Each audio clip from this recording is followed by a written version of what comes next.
আসসালামু আলাইকুম, আশা করি সবাই ভালো আছেন। গর্ভাবস্থায় খাবারে অরুচি কি করবেন? সাধারণত গর্ভাবস্থায় প্রথম ট্রাইমেস্টার অর্থাৎ প্রথম 3 মাসে দেখা যায় গর্ভবতী মায়েদের খাবারে অরুচি থাকে। এটি কিন্তু একটি সাধারণ ব্যাপার, কারণ এমন কোনো মেয়ে নাই যাদের গর্ভাবস্থার প্রথম 3 মাস সুস্থ থাকে। প্রায় সবারই কম বেশি খাবার অরুচি থাকে, বমি ভাব লাগা থাকে। এটা থেকে বাঁচার উপায় কি? যখন একজন মা গর্ভবতী হয় তখন বিভিন্ন শরীরে হরমোনাল ইমব্যালেন্সের জন্য তার এরকম হয়ে থাকে। এটা যদি হয় আপনার ভয় পাবেন না।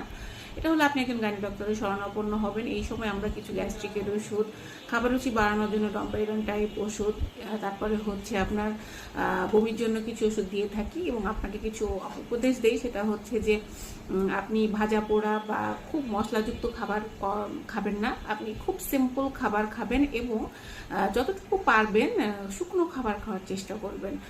যেমন হচ্ছে মুড়ি, টোস্ট, বিস্কিট, এমনি বিস্কিট, চিড়া অর্থাৎ শুকনো খাবার। অনেক সময় শুকনো খাবার খেলে বমি ভাবটা কমে যায়, খাবারের রুচি ফিরে আসে।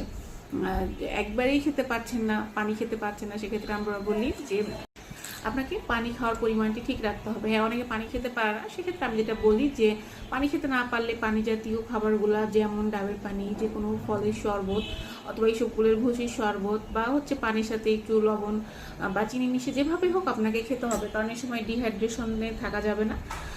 3 মাস পার হয়ে গেলে দেখা যাবে যে আস্তে আস্তে আপনার সব কিছুই ঠিক হয়ে যাবে। তো গর্ভবতী মায়েদের জন্য রইল অনেক অনেক শুভকামনা এবং ভালোবাসা। আল্লাহ হাফেজ।